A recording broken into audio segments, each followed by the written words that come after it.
Coucou, c'est Ziastime, je vous retrouve pour le tuto de la cape caresse. Alors il y aura une masterclass même pas cape ce vendredi. Nous sommes le 24, donc vendredi 25 à 20 h. En attendant, je vous tourne rapidement ce tuto de montage de la cape de façon dite classique. Alors je vais quand même faire sur la mienne. Vous allez vous dire mais pourquoi tu fais deux fois les fentes pour sortir les bras? C'est que sur la mienne, là sur ce tuto, je vais faire des fentes de côté et les fentes passe-poilées, c'est ce que je vous montre aujourd'hui. Pourquoi je vais les faire toutes les deux? Parce que moi, en fait, comme je veux faire des fentes de côté pour sortir les mains, mais que les fentes passe-poilées deviennent des poches passe-poilées, c'est ce pourquoi moi, je vais faire les deux fentes sur cette cape pour que, une fois portée, je ne sorte pas les mains, non pas par là, mais par les côtés et que j'ai bien des poches. J'ai choisi la version capuche. J'ai un petit raccord sur ma capuche, j'avais pas assez de tissu. J'ai choisi une maille de chez Glitzer Puppy, qui est celle-ci, très jolie maille. Je me la fais en version intérieure, c'est-à-dire c'est pour mettre par-dessus mon pyjama le matin et le soir quand je me lève, comme il fait pas bien chaud chez moi. Et c'est à ce niveau-là sur ma capuche que sur l'autre il y a un raccord. J'avais pas assez pour faire la capuche en une fois. Et sinon pour le reste, toutes les pièces sont ok. J'ai utilisé un petit peu plus d'1,50 m pour ne faire que capuche, devant, dos et les côtés. Information importante, deux très importantes. La première information importante, si vous ne respectez pas l'écran, et j'ai expérimenté ce désastre, si vous ne respectez pas l'écran, si vous faites juste d'écran, mais sans les différencier, vous allez finir par monter les côtés dos avec le devant et les côtés devant avec le dos. C'est ce qu'on a envie de faire. Pourquoi? Parce que les formes nous influent pour avoir envie de faire ça. Je vous donne une deuxième information très importante. Sur tous les PDF A4 que vous avez reçus, l'appellation des pièces est juste. Sur tous les A0 que vous avez reçus jusqu'à présent, c'est-à-dire je parle à toutes celles qui ont reçu le A0 avec la box, de la box caresse, et c'est forcément, vous êtes forcément pour l'instant les seuls concernés. Par la suite, quand ce patron sera commercialisé, l'erreur a été rétablie, mais en attendant a été corrigée. En attendant, toutes les pièces qui sont marquées côté dos sont les pièces côté devant, et toutes les pièces qui ont été marquées milieu devant sont les pièces milieu dos, et inversement. Changez à chaque fois. Quand vous voyez devant, vous mettez dos. Quand vous voyez dos, vous mettez devant sur les A0, oui, qui étaient dans les box. D'accord? Moi, quand j'ai reçu ma pochette, c'était la pochette équivalente aux box que vous avez reçues et l'erreur est présente. Comment peut-on s'en rendre compte? Vérifiez tout simplement. Sur la pièce milieu dos, si vous avez une empreinte de poche passe-poilée, c'est que vous êtes sur un milieu devant et c'est ça qui est l'erreur. Alors, c'est ce que je vais vous montrer. Je vais faire donc l'assemblage des devants avec les côtés devant et l'assemblage des dos avec les côtés dos. Respectez l'écran. Il y a trois sortes de crans. Il y a d'écran 1, il y a d'écran 2 et il y a d'écran V.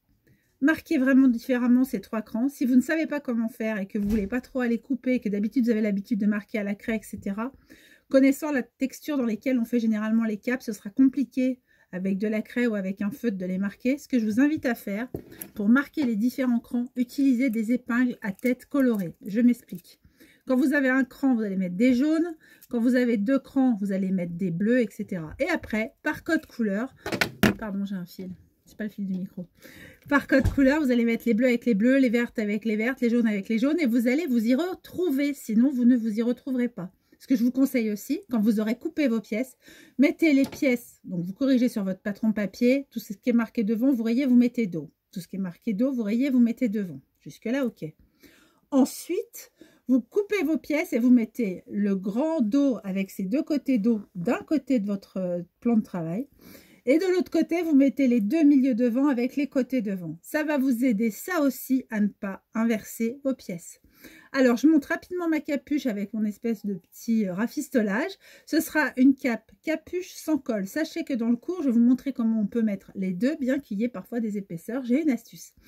Eh bien, écoutez, je vous retrouve tout de suite. J'assemble ma capuche et on se rejoint pour l'assemblage de la cape. Voilà, alors j'ai assemblé mes deux parties de capuche. Ici, celle qui était complète. Ici, celle qui a un raccord. Le raccord n'est pas encore repassé, je vais le faire. J'ai surfilé le bord de ma capuche. Alors celle-ci, j'ai réussi à avancer l'avant. Je vais vous montrer une fois portée. J'ai réussi à avancer l'avant de ma capuche de 2 cm. Dans l'idéal, j'aime l'avancer de 5 parce que moi j'ai une tête assez grosse. Je n'ai pas la grosse tête assez grosse. Et en fait, c'est assez... j'aime bien quand c'est assez couvrant. Puis plus je mets de centimètres, plus ça fait le petit effet un peu... alors, ça empêche moins le froid de rentrer. Mais moi, c'est pour être chez moi. Ça fait un peu plus ce petit effet... comment ça s'appelle? Chaperon rouge. Donc, pour cet effet chaperon rouge, il faut fermer peut-être plus court l'ourlet, si vous en faites un. Ou alors, comme moi, vous agrandissez de 2. Alors, j'ai agrandi de 2 sur celle-là, mais sur les autres, j'agrandis de 5. Donc voilà, ma capuche est faite, ça vous donne déjà une idée de ce que ça va donner porter. C'est doux comme rose, et puis ça peut faire un peu cet effet robe de chambre. Ce que j'adorais surtout dans ce lainage, c'est qu'elle était toute douce. Vous ferez attention, vous allez avoir avec la box un lainage à carreaux. Bien sûr, vous la referez plusieurs fois cette cape, et puis après vous utiliserez le type de lainage que vous voulez. Pour vous aligner au niveau des carreaux, on conseille d'aligner tout le bas de toutes les pièces perpendiculairement au droit fil. C'est-à-dire qu'après, vous savez, vos pièces, elles partent un petit peu en arrondi comme ça, comme c'est une cape. Mais le bas de la pièce qui est perpendiculaire au droit fil, on l'aligne toujours à la même ligne de carreau. Et comme ça, vous pourrez avoir des raccords assurés, on va dire. Mais ne soyez pas étonnés que ça ne coïncide pas tout le temps. Comme vous avez des pièces très en arrondi, il y a des moments où ça ne va pas matcher. Ensuite, je vous annonce, je pense que ma parmenture, je pense pas, je suis sûre. Ma parmenture avant et ma parmenture de colle seront faites dans un autre tissu puisque réellement, j'ai pas assez. Donc, je vais vous montrer ce qui va se passer. Je récupère toutes mes pièces et je vous montre. Alors là, ce que j'ai fait, j'ai pris les 2 pièces avant, d'accord, sur lesquelles j'ai dessiné mes fentes. Pas spoiler. Et en fait, ça c'est la pièce avant de ce côté, ça c'est la pièce avant de l'autre côté avec les fentes, d'accord. Ce que je viens faire maintenant, c'est associer les côtés dédiés. Sur votre patron A0, ce sera marqué côté dos et milieu dos ou pièce milieu dos. Voilà. Comment je sais qu'ils vont ensemble? Ici, j'avais fait des petites encoches doubles. Alors, vous voyez, les petites encoches doubles, des fois, ça fait des plus grands carrés. C'est pas grave, hein, je reste dans la marge.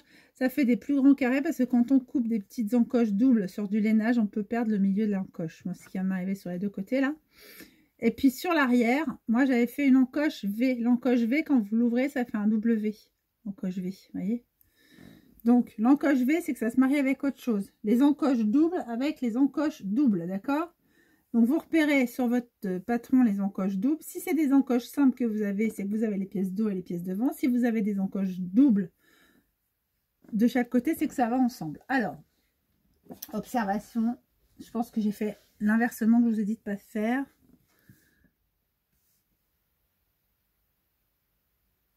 Alors, j'essaye de mettre pause, mais j'ai des messages entre-temps. Vérification, pardon, faite. Ici, j'ai des encoches simples. Ça, ce sont mes pièces devant. C'est comme ça qu'on se repère. Surtout qu'il n'y a rien de plus semblable aux côtés devant que les côtés dos, sauf qu'ils n'ont pas exactement la même coupe.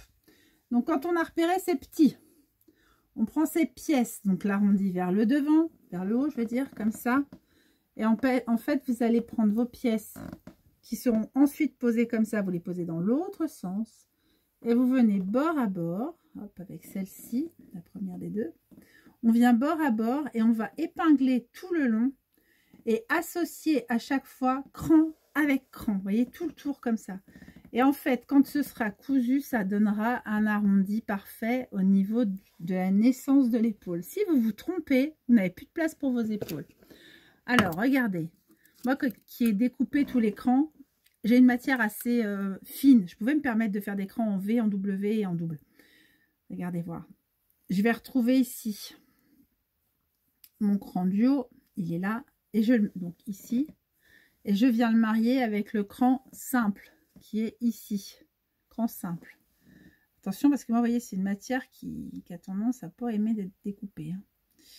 Les 2 crans simples vont face à face. Et là, on met une épingle. Si vous avez un cran simple face à un cran double, c'est que vous avez le dos et le devant ensemble. Ensuite, je continue jusqu'au bout. J'ai un deuxième cran vers le col et j'ai un deuxième cran ici. Un cran en V, vous le voyez là. Un cran en V, vous le voyez ici. On les marie. Qu'est-ce qu'on vient ensuite associer? Les 2 débuts de la couture. Les 2 bords. ici, attention, vous laissez bien la place du col, vous n'associez pas jusqu'au bout ici, vous associez à l'épaule.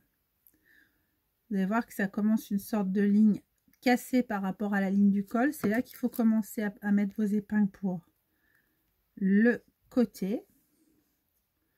Voilà, donc on met au fur et à mesure. Là, je vais mettre comme ça. Moi, je mets des épingles, je les laisse pas mal sortir parce que je vais passer sous la surjeteuse. Est-ce qu'on peut surjeter complètement sa cape? La réponse est oui, c'est des matières qui se surjettent facilement. Si vous prenez des lainages, tout ça, ça va être possible. Faites bien attention au réglage de votre surjeteuse. Par contre, si vous faites des ouvertures côté, quand vous allez assembler dos et devant, qui auront chacun eu leur côté dos, côté devant assemblé aussi, eh bien, vous viendrez plutôt faire une piqûre à la machine à coudre et vous écarterez les coutures pour les fentes de côté. On peut faire partout des coutures surjetées, sauf à cet endroit-là. C'est pour ça que ce que je vais vous expliquer après, vous allez comprendre. Donc là, je viens fermer toute ma cape sur tout l'écran. Fermez le côté devant avec le devant sur tout l'écran. Je vous montre ce que ça va donner. Donc ça, c'est le devant, milieu devant d'un côté avec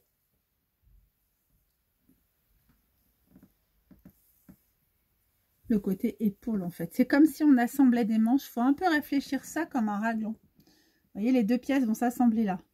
Ça, je peux tout assembler à la surjeteuse et c'est ce que je fais maintenant. Je vous montre.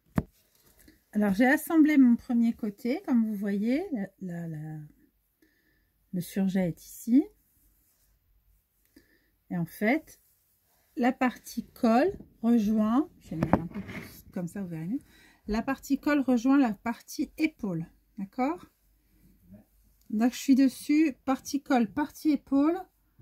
Et puis, donc, on voit déjà le dessin de l'épaule qui arrive. Il faut faire maintenant la même chose sur l'autre devant en miroir avec la partie colle et la partie épaule.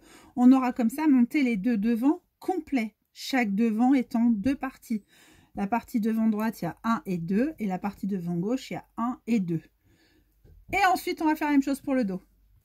Quand on a assemblé le deuxième milieu devant avec le deuxième arrondi d'épaule, ce qu'on va venir faire, on va venir surjeter toute cette partie.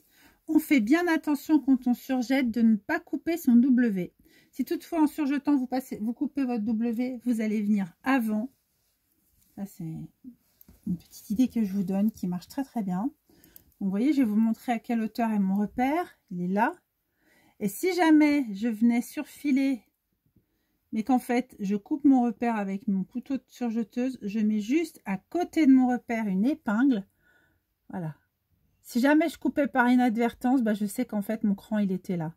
Et là, je peux passer en surfil, donc à 3 fils, pour venir surfiler. Pourquoi je le surfile?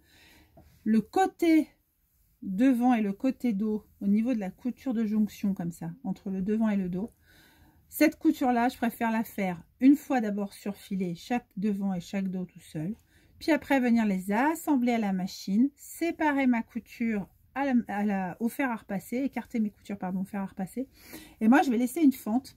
La fente, je la laisse à partir de 20 cm, voire 25 cm du bas. Et je laisse une fente de 25 cm. D'accord ? Ça, c'est la fente qui va me permettre de passer les mains par les côtés. C'est la version la plus simple du projet, pardon, on est en fin de journée, je suis désolée. Version la plus simple du projet, passer les mains par les côtés. Mais comme je vais vous montrer le système des fentes passe-poilées, en fait, moi, je vais avoir 4 ouvertures sur ma cape. C'est pas très, très grave, puisque moi, ces fentes, comme je vous ai dit, pour le cours, pour la master class, même pas cape, je vais les transformer en poche. Alors, voilà, je vous montre. J'ai donc surfiler tout le bord et en fait, vous voyez, il y a un moment, moi j'arrête le couteau juste au moment de mes encoches et je remets le couteau ensuite en place. Ça m'évite moi de couper mes encoches. Si vous oubliez de le faire et que vous avez mis avant l'épingle à quelques centimètres du bord pour pas la passer sous votre couteau de surjeteuse, hein, vous l'éloignez un petit peu. En fait, vous la mettez à peu près ici, vous voyez. Puis quand vous passez sur le pied, sous le pied de biche passera ici. Et si vous coupez vos repères, et ben vous les aurez toujours. Je fais la même chose de l'autre côté. Alors, je reprends. Si je reprends, parce que j'ai une petite pause déj pour vous dire, une petite pause repas. Hop, ici, j'ai mis j'ai surfilé mes côtés dos, donc mes côtés que j'ai déjà assemblés avec les deux parties qui forment le côté à chaque fois. Donc mon côté dos, j'ai mis à chaque fois la petite aiguille, là j'ai mis une épingle pardon verte, pour marquer en fait où était mon cran de côté. Et là pareil. Donc comment se forme mon dos? Mon dos se forme en 3 parties, 1, 2, 3. Et ça ce sera le dos. Et comment se forme mon devant? Mon devant se forme en 4 parties, mais attention, avec une ouverture, alors ça c'est la capuche, avec une ouverture centrale. Et là c'est une des parties, c'est ce devant là. Et en fait ce que je vous parle d'assembler depuis tout à l'heure, c'est ça. Et vous voyez là j'avais marqué, bon en noir c'est pas tellement grave. Hop, j'avais marqué un petit peu loin du bord quand j'ai surjeté, puis maintenant je remarque où arrive mon repère. Et en fait je vais mettre repère contre repère. Et c'est comme ça que je vais venir fermer le dos. On a dit attention, le dos et le devant. On a dit attention, si on veut des ouvertures de côté, c'est maintenant qu'il faut les créer. Et c'est pour ça que ces deux parties-là, on s'embête à les surfiler, puis après à les monter à la machine à coudre. C'est qu'on veut des sortes de fentes, un petit peu comme les passants qu'on avait fait dans Étincelle. On veut des sortes de fentes pour pouvoir passer les mains. Comment j'ai fait? Moi, j'ai mesuré 20 cm. Réglé. Oui, j'ai un petit côté bistouri réglé. Oui. Hop. 20 cm. Ça, c'est le bas. Ici, je mets une deuxième épingle. Hop. Je vais laisser une ouverture de 25. Et je crois que 25 de mémoire, tout à fait. 25 de mémoire, ça m'amène à mon autre repère. Oui, c'est la 3e fois que je monte cette cape. J'ai fait d'autres essais. J'en ai fait une que j'ai portée ce week-end. Je l'ai trouvée très chouette. J'ai fini vendredi, portée ce week-end. Et j'ai trouvé qu'on pouvait aussi bien les mettre en intérieur qu'en extérieur sur la matière dans laquelle on l'a fait. Et on vient coudre donc jusqu'en haut de tout ce qu'on a surfilé. Alors ce que je vous conseille, c'est de coudre bien 1 cm pour pouvoir ensuite écarter vos coutures au fer et avoir des jolies fentes sur les bras pour pouvoir passer vos bras. Vous voyez, ça va être la ligne d'épaule, ça. Ça va suivre la ligne d'épaule. Ça va vraiment être, cette couture-là va se trouver ici. Donc, on a mis toutes nos épingles et on a laissé toute une partie ouverte par laquelle, une fois qu'on aura replié les bords et cousu les bords, moi je vais faire un point zigzag sur mon surjet, comme ça, à peu près 1 cm aussi. Je vais en fait rabattre toutes mes marges au fer. Et celles qui seront le long de la fente de l'ouverture, ben, je viendrai faire un point zigzag sur le surjet. Et j'aurai mes fentes de fait, tout simple. Donc on fait ça des deux côtés. On ouvre ses coutures au fer. Tout autour de la fente, on vient faire un surjet. Et on avait laissé le trait pour les fentes passe-poilées. Les fentes passe-poilées, si vous n'avez pas fait les fentes de côté, les fentes passe-poilées, ça peut être aussi les fentes que vous allez faire pour passer vos mains. On a bien compris que soit vous faites ces fentes là, soit vous faites ces fentes là, sauf si, et c'est la condition par exemple que je vais faire en cours, moi je vais sortir mes mains par là, mais je vais tout de même faire ces fentes, déjà pour vous les montrer pendant ce tuto, mais ces fentes, vous avez bien compris que je vais les transformer en poche passe-poilée, d'accord? Je vais vous montrer donc comment faire de 2 solutions pour sortir vos bras de cette cape, d'accord? Et puis ensuite, on viendra, une fois qu'on aura assemblé les devants et les dos, des deux côtés, on pourra venir assembler la capuche à gros points. On va faire ça avec des points de bâti, en fait. On va juste venir poser la capuche pour ne pas qu'elle bouge, ou juste avec des épingles. J'aime bien les points de bâti à 0,5. Et puis après, on viendra mettre la parmenture. Et la capuche se trouvera coincée entre le corps du vêtement et la parmenture. Ça aurait été la même chose pour coincer le col. Si vous avez pris l'option col, c'est exactement pareil. Ce que je vais vous montrer maintenant, ce sont les fentes passe-poilées. Je vais juste finir de monter ma cape pour vous montrer. Est-ce que j'ai besoin de vous montrer la parmenture? Peut-être. En tout cas, je vous retrouve quand ma cape est montée. Surtout, vous n'oubliez pas, tant que vous n'avez pas assemblé à la machine à coudre, vous mettez bien des repères d'une autre couleur. Moi, je suis en blanc partout, sauf au niveau de la fente que je dois laisser d'une autre couleur. Ça peut être utile quand on arrive sous le pied de biche, on ne sait plus où on est, en haut, en bas. Ah, j'ai croisé du vert, j'ai croisé du vert. Cet endroit-là, je ne dois pas coudre. Je vous remonte ce que donne la petite cape. Donc, une fois montée, on a monté les côtés. J'ai fait des fentes pour sortir les manches. Cette cape-là, je ne l'ai pas rallongée. Celle que j'avais faite avant, je les avais rallongées de 5 cm. Là, j'ai ouvert parce que c'est là qu'on va venir mettre les mains. Vous voyez, on sort ici sur le côté et on vient mettre les mains. Dans un autre cas de figure, vous pouvez ne pas faire de poche. Les poches, c'est une option que je propose pendant la masterclass. Vous pouvez essayer de les monter vous. Et vous pourriez sortir par ici. C'est possible aussi. Ne pas avoir de fente là et venir sortir ici. D'accord? Moi, je préférais faire des fentes de côté. Ici. Tac. Et puisqu'on nous proposait aussi le système des poches passe-poilées, là, elle est fendue. Là, elle n'est pas encore fendue. Je suis venue fendre ici. Et en fait, grâce au passe-poil, moi, je vais me créer une petite poche à cette hauteur-là. Vous voyez, hop. Alors, il faut que je la repasse, elle n'est pas repassée. Peut-être, est-ce que quand je sors mes brèves, vous voyez, c'est peut-être un petit peu... J'ai peut-être pas assez descendu la fente, c'est pas très grave. Ça se déplace si en cas de besoin. Voilà, hop. Alors, je vous montre ce que ça fait au niveau de la capuche. Alors, je n'ai pas ourlé de beaucoup la capuche, je ne l'ai ourlé que d'1 centimètre. Et je n'ai pas posé de parmenture, parce que je n'avais plus de tissu. J'enlève la cape et je vous montre ce que j'ai fait. Comme je n'avais plus de tissu pour faire cette parmenture, bien en fait, ce que j'ai fait un ourlet propre ici et ici. Et puis après, j'ai fixé d'abord une première fois ma capuche, la tête en bas. C'est-à-dire que j'ai fait un point à 0,5, la tête en bas. D'accord? La capuche vers l'intérieur. Ça, c'est l'extérieur de ma cape. Moi, j'ai mis la capuche vers l'intérieur. J'ai fixé. Et après, j'ai rebasculé ma capuche vers l'extérieur dans la position où elle doit se trouver. Et j'ai refait une piqûre, comme une couture anglaise en fait, qui a englobé ma couture précédente.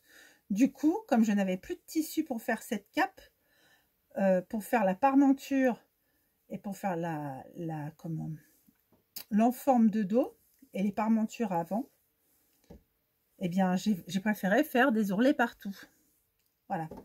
Donc ça, c'est la fente qu'on doit faire. Vous vous rappelez que la fente qu'on doit faire, au bout, il y a des V. Je vous demande de ne pas les faire tout de suite. Faites juste la fente, pas les V. On les fait après, les V, je trouve. C'est mieux.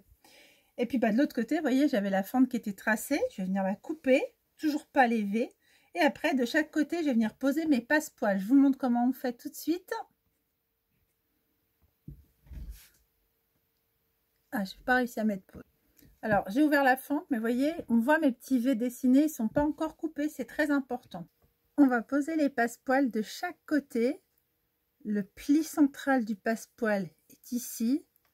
Là, c'est le côté où les passe-poils étaient ouverts. Et moi, en fait, à 1 cm du bord, je suis juste venue les fermer ensemble. Donc là, on a bien le côté du pli. On est de chaque côté de la fente et vous voyez, ça dépasse environ 2 cm au-dessus, 2 cm en dessous. Ça suffit, c'est un peu trop long ce que vous avez coupé. Découpez, il faut juste que ça dépasse de 2 cm la fente de chaque côté. Pour l'instant, je n'ai pas encore fait le V. Et je vais venir avec mes épingles, là j'ai repéré où commençait et où s'arrêtait ma fente. Et moi, je vais venir commencer à piquer mes passe-poils 1 cm plus bas que ces épingles à chaque fois. 1 cm plus bas avec des points d'arrêt, 1 cm plus bas avec des points d'arrêt, 1 cm plus bas avec des points d'arrêt. Donc, je couds mes passe-poils exactement de chaque côté, là, de ma fente, juste à côté de mon zigzag à chaque fois.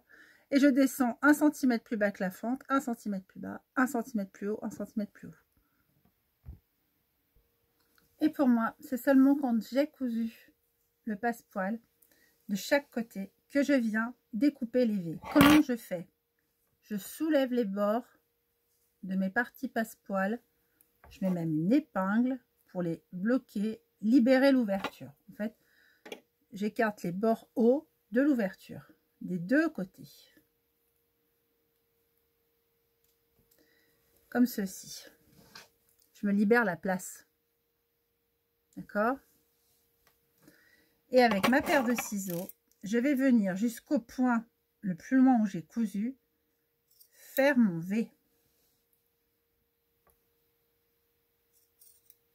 Voyez, je vais faire ma petite pointe qui est en haut maintenant là. J'ai découpé mon V en allant de chaque côté en direction de la fin de ma couture. Donc en fait, comme ma couture dépassait d'1 centimètre la fente, je me suis dirigée 1 cm plus loin, mais en direction de ma couture.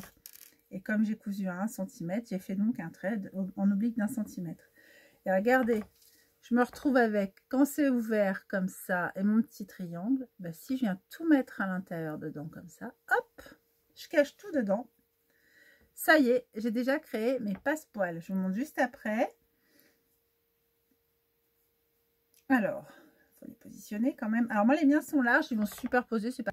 Sur l'envers, je viens coudre mon triangle sur mes deux passepoils qui ressortent là. Et après, on peut très bien venir faire un petit coup de surjeteuse ici ou un petit coup de ciseau et un petit coup de zigzag pour tout stopper. Donc, d'un côté, moi, je vais faire rentrer mes passepoils l'un sur l'autre. Vous faites attention si vous êtes dans mon cas. Je les ai peut-être fait un petit peu larges. Si on fait des passepoils un peu larges, on croise toujours de façon à ce que celui qui permet l'ouverture de la poche ou de la main, je vais vous montrer, vous allez comprendre.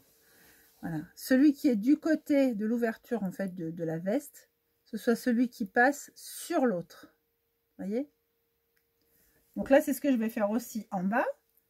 J'ai arrêté mes deux coutures, je viens ouvrir les bords avec des épingles, écarter les deux bords de la fente verticale avec des épingles.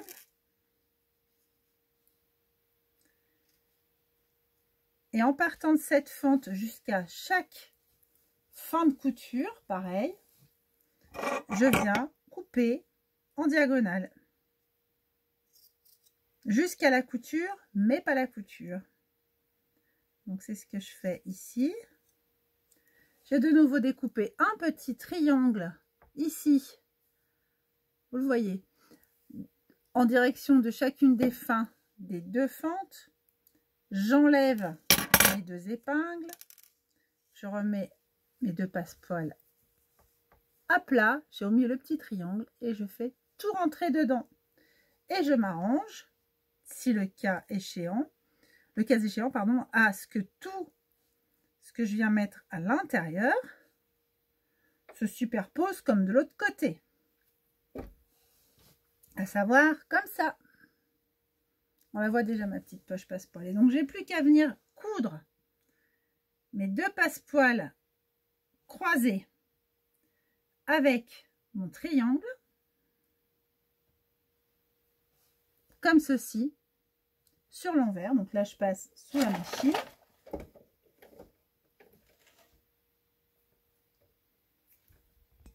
Voilà ce que j'obtiens. La petite poche passepoil. J'ai juste mis une petite pince. C'est ce que vous voyez, petit... J'ai mis une petite épingle derrière pour tout maintenir, pour vous montrer ce que ça donne. Et moi, je vais passer les mains par là. Sauf que à l'intérieur, et ça, c'est ce que j'explique dans le cours, je vais venir fixer une poche.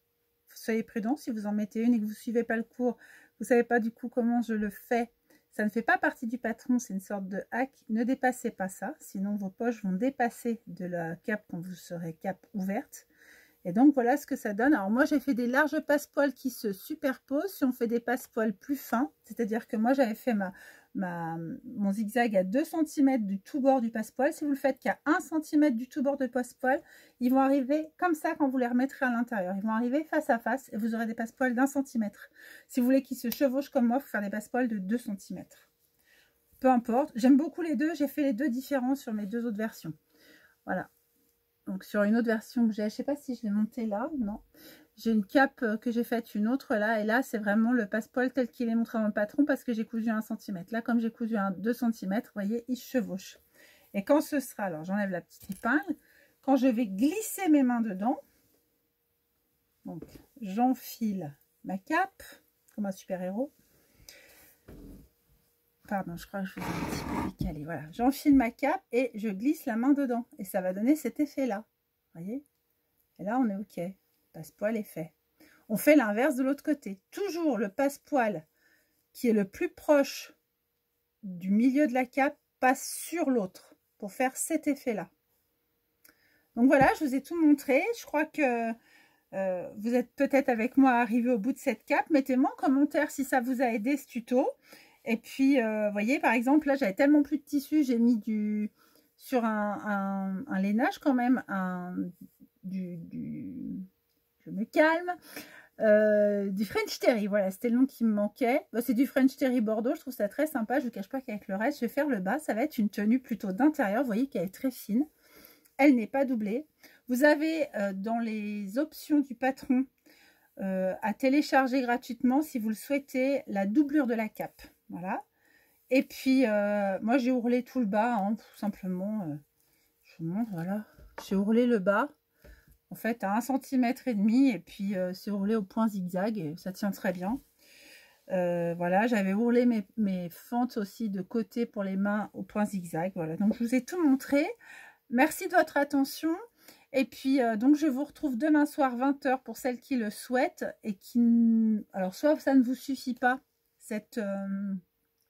ce petit tuto, ou soit vous avez envie d'aller plus loin, c'est-à-dire faire les poches, c'est-à-dire monter et un col et une capuche, monter la capuche avec la parmenture telle qu'elle est, ça c'est pas compliqué. On la prend en sandwich, hein, vous avez compris comment c'est fait. On pose au grand point sa capuche, endroit contre l'endroit de la capuche contre l'endroit du dos de votre cape. Puis vous venez faire une première couture. Et puis après, vous venez poser la parmenture endroit contre l'envers de la capuche. Vous revenez faire une couture. Et puis quand vous dépliez, votre parmenture est à l'endroit et l'intérieur de votre capuche est à l'envers. Voilà. Bah écoutez, je vous remercie en tout cas de votre attention. Merci les bobines. Gros bisous Anaïs et Caro. Meyetta, pour cette confiance toujours renouvelée pour vous faire vos tutos. J'espère qu'il a été clair. Il n'a pas été concis, mais dans le détail, c'est bien aussi. Bisous!